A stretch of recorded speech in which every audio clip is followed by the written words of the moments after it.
Something is shifting in marketing, and most brands feel it even if they can't name it yet. But the trends are all there.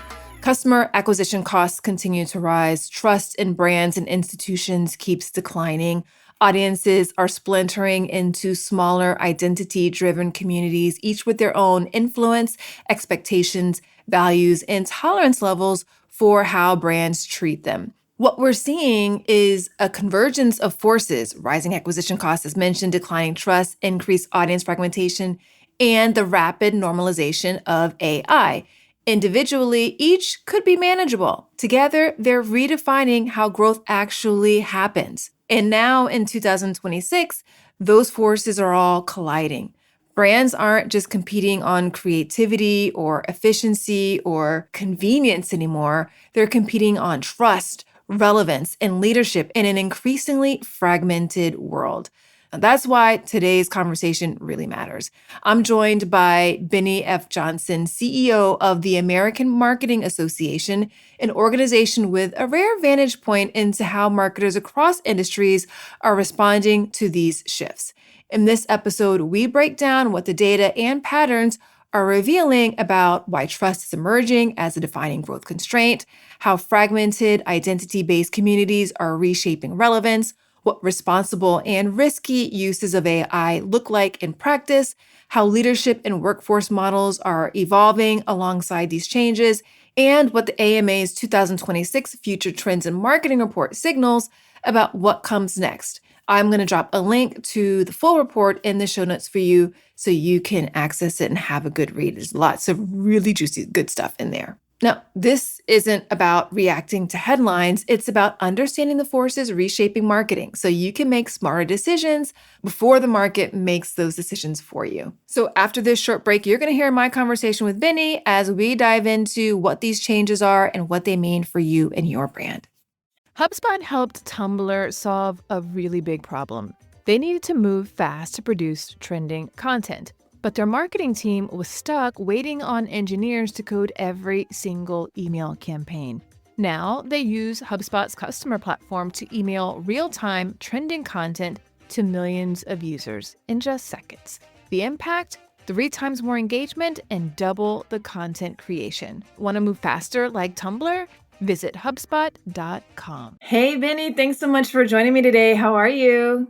Oh, I'm doing great. What a great way to end the week having this conversation. Absolutely. I'm very excited about it. Before we dig into it, get too far into it, let the people know, who are you and what do you do? Oh my goodness. I am Bennie F. Johnson, and I humbly get to be the CEO of the American Marketing Association.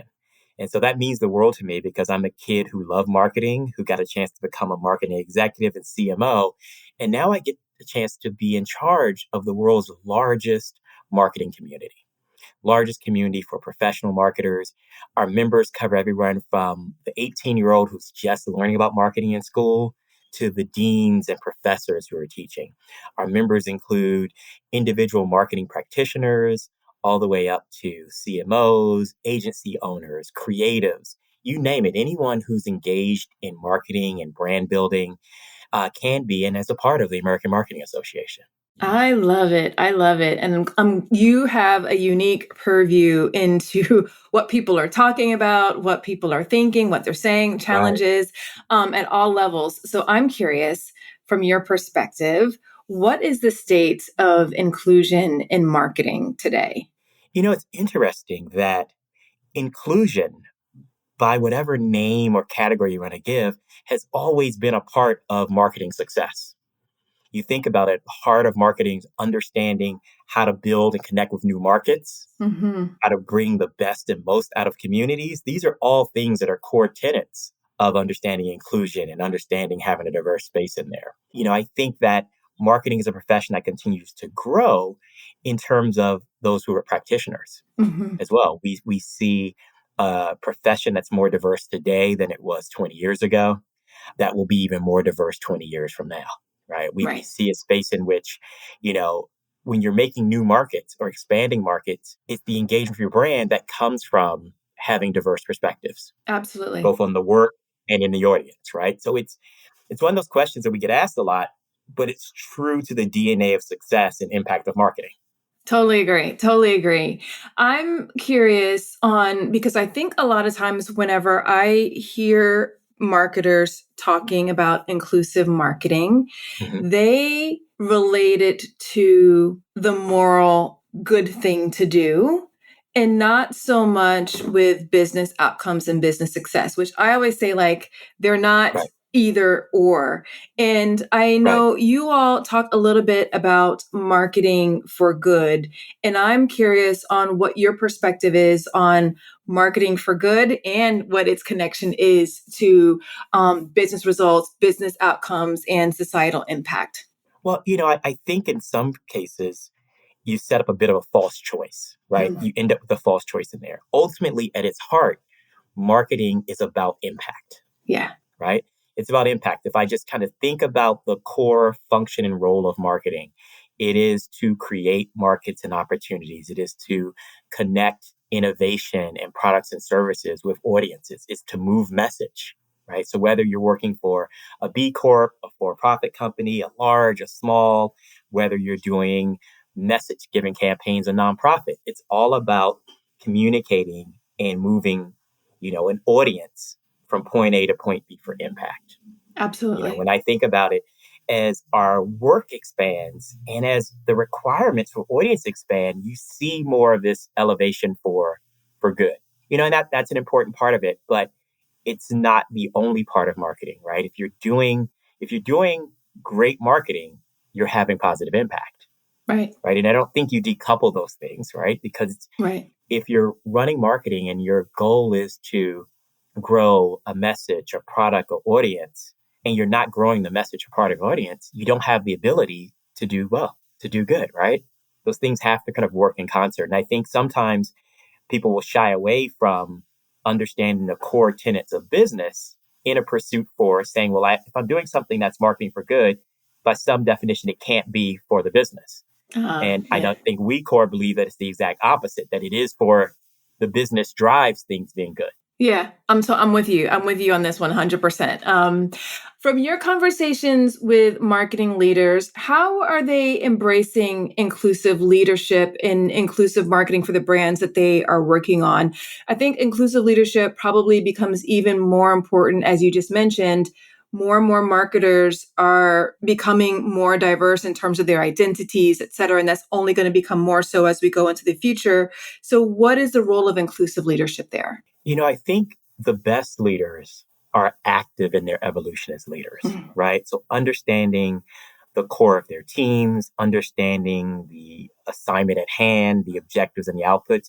You see leaders that are designed to get the best out of their teams. I think one of the first spaces you see in understanding the power of inclusive leadership comes from those leaders who are leading truly dynamic global teams, yeah. right? That's a space that's right in front of you. If you have your global enterprise and you've got teams in 7 different countries, in 7 different regions, you have 7 different backgrounds that inform your staff and community, right? And that's just based if your teams are coming from the space. But as we know, in our world of dynamic talent that moves around, that is mobile and impactful, you're going to have not only 5 generations in your marketplace at the time, you could have 20 or 30 nations represented at any given time. And so thinking about how to get the best of your teams, how to get the best impacts in these diverse and dynamic marketplace, it makes inclusivity and it makes understanding how to work with people, processes, and impacts across borders and products even more critical as a leadership competency. I think that, when I talk to leaders who are actively leading and are dynamic, they're able to realize what does it take to get the most input, impact, and collaboration across all of these different dimensions. Yeah. Yeah. Yeah. I think that it's an important skill, as you mentioned, and it's one, like you said, you have to actively cultivate. So I'm glad to hear that you're Right. saying that that's happening and that you've been seeing that. Another thing that we hear all the time in the marketing world is all about AI, artificial intelligence, and Right. it's Right. changing a lot of the conversations happening in marketing. Right. And we know that there are some ethical and cultural considerations to consider with AI. And I'm curious about what your perspective is on the ethical and responsible use of AI is, so that it doesn't cause harm to the people who are on the receiving end of what brands produce with Right. it and how it impacts communities. I'm a big believer that in all the work that we do, whether marketing or business or interactions, that we first do no harm. Yeah. And then we also internalize that just because we can do something doesn't mean we should. And those are two premises that, serve you well as an executive leader and as a business leader when you think about the inputs of technology and changes in business and consumer space. Some of the considerations that we see interacting with AI are some of the same conversations we've had with other technological advances or spaces in terms of data and privacy. Like, how do we provide respect for our end user and customer? How do we respect identity, preferences, data, information? How do we respect the creative output of spaces that go into it? A lot of the ethical considerations become even more dynamic and need more clarity and focus when technology and movements are new, Yeah. right? For many of the other spaces, we have regulations or we have rules of the game because they've been well worn over time. When you go into new spaces, you have a new paradox or paradigm to build out trust. So you think about how our relationship with digital platforms and exchanging our data is today versus what it was 10 years ago versus it was 20 years ago. Mm-hmm. And it has evolved based on what data access provides for us, what options are there, but also how we've evolved as consumers. What our expectations are, what are the trade offs we want to make. I think we're still nascent in our AI space. But what becomes clear is that there needs to be a transparency that's important to creating trust. There needs to be systems that are enabling better outcomes for the consumer and business and not just greater efficiencies for the brand or the product. Right. Right? I think that's when you have the discount. If my connection, my authentic connection, my consumer needs are traded for corporate gain, that starts the cycle of distrust, right? And it's in those spaces of distrust that you start to feel harm in the marketplace. Sure.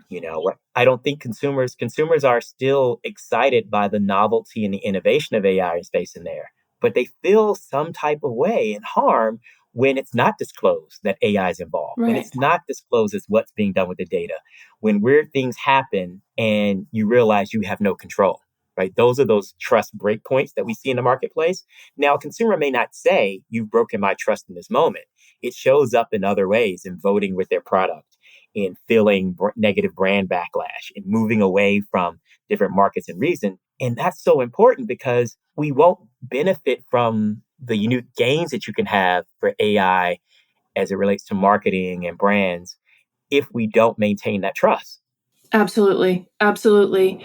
I think trust it's one of those things where it's not like you don't always know exactly whenever you gain it, and you don't always know sometimes exactly whenever you lose it, but it's one of those core through points that must be present to be able to move people forward and help them achieve success and maintain their loyalty over time. So totally agree.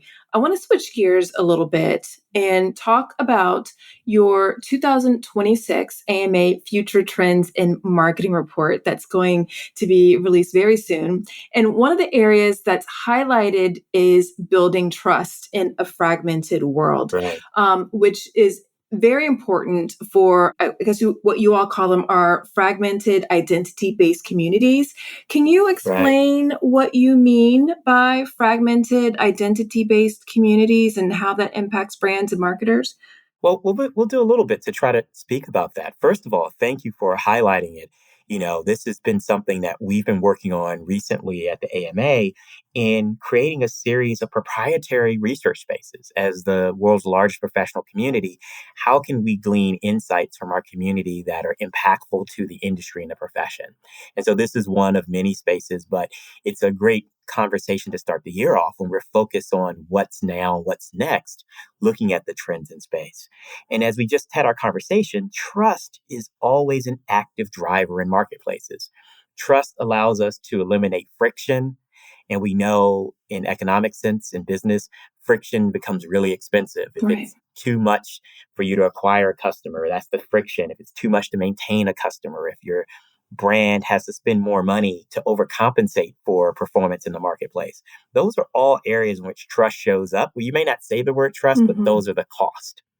One of the things that we see is that we have the ability to know more, to engage deeper, and to have very personalized journeys.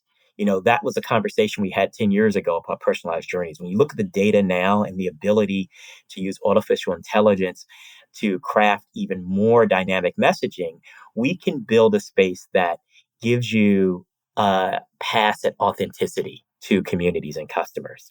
And so that's where you're making a community of content that you can find people who are just like you in your moment, in the journey, who are looking for similar information. Right. That's a powerful moment, right?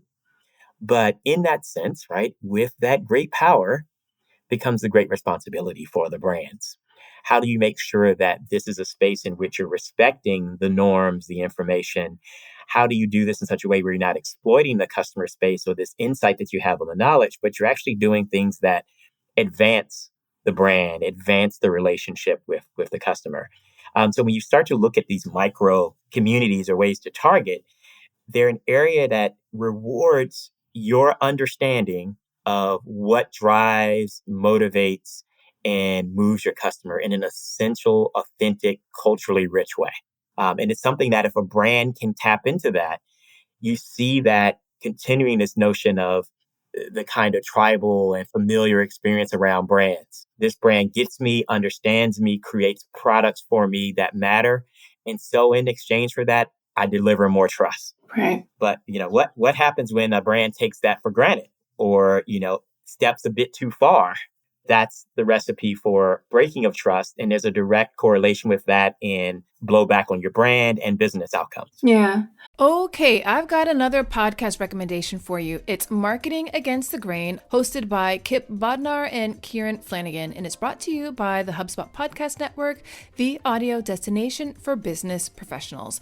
If you want to know what's happening now in marketing, what's ahead, and how you can lead the way, this is the podcast for you. I've listened to this show several times, and I can tell you that I have sent episodes of this show to people in my network, and they have gotten great value out of it because it was on topics that are super highly relevant today.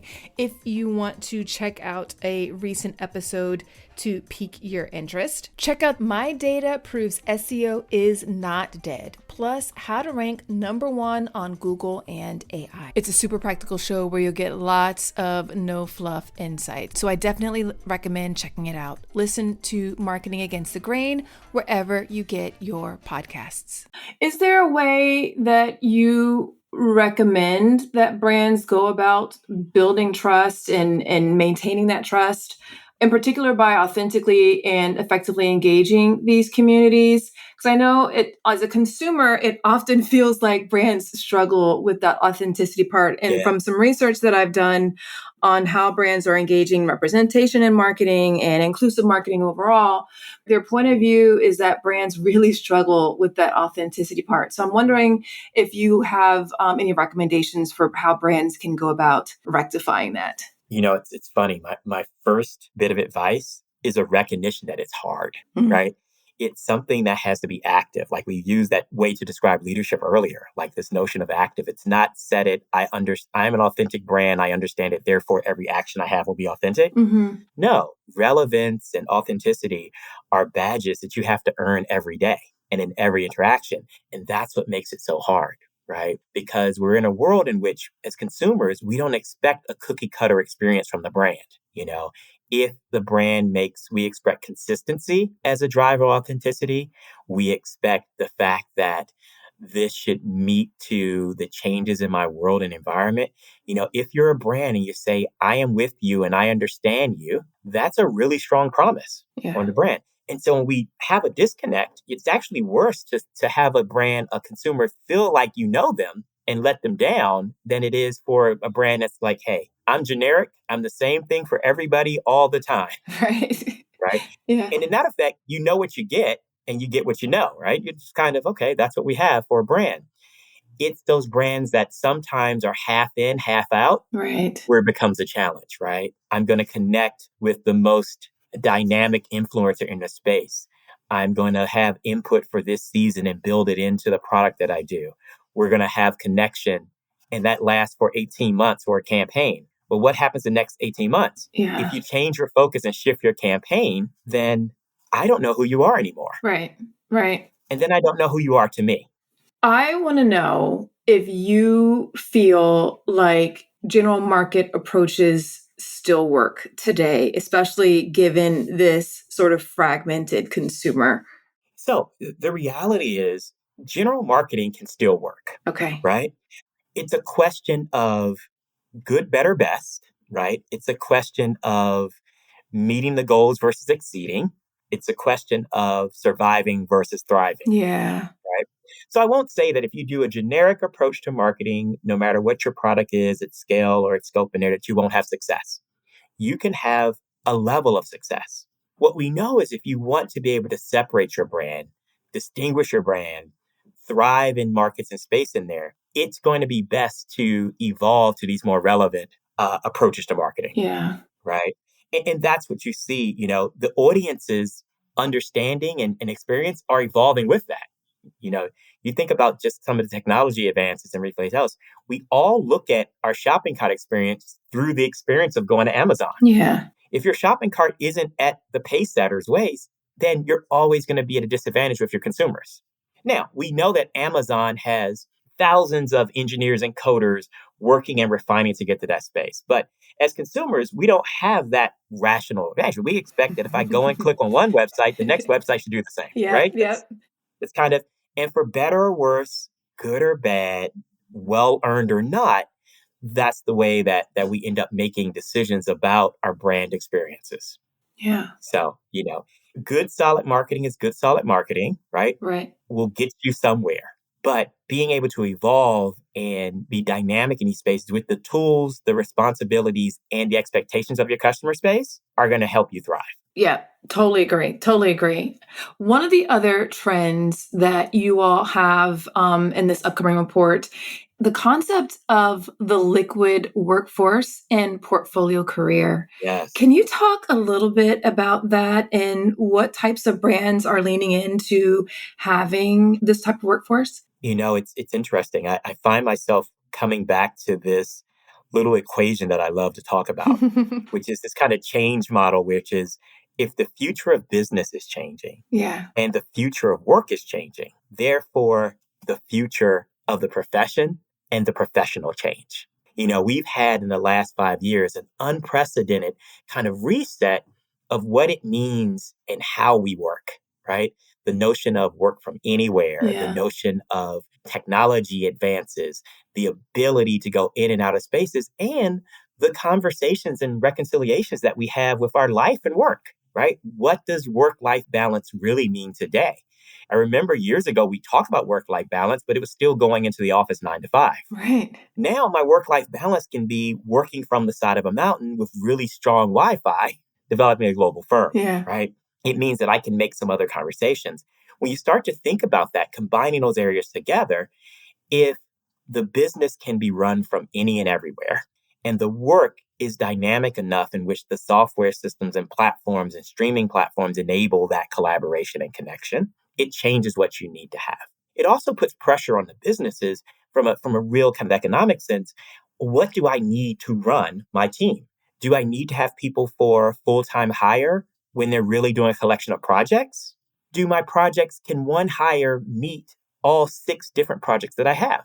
And in some cases, the answer may be I could have the best of the best expert across 6 projects Right. and have a fragmented member of my team versus having one member of the team that can kind of do a little bit of everything. And in marketing, many times in our backgrounds, we've had the kind of jack of all trades structure where we're solid in each of the career areas. But now businesses have the ability to say, can I hire someone who is a vertical expert in digital community engagement to just do my digital community engagement work? And then hire someone who is an expert in creators and key influencers, and then with an expert in strategy. Right. Can this combination of roles and teams, when my company is growing, is that the group I want? And then next year, when we reach a more maturity model, and I can bring in a different set of players to continue. And I think that We're in a space in which I see brands from all different sizes, and it may be, how it ties into the rest of the infrastructure. Some larger organizations have a different level of continuity that having traditional FTEs makes sense. In other spaces, we've seen this in particular in terms of CMO leadership. A company may not feel that they have the financial bearing to hire a full-time CMO, but they need strategic guidance of someone with that depth of skill, and a fractional engagement allows them to have the best of both worlds and grow their impact. For sure. These are all things that are available, not just because of technology, not just because of market opportunity, but the change in what we as professionals and practitioners, expect from our own careers. Yeah.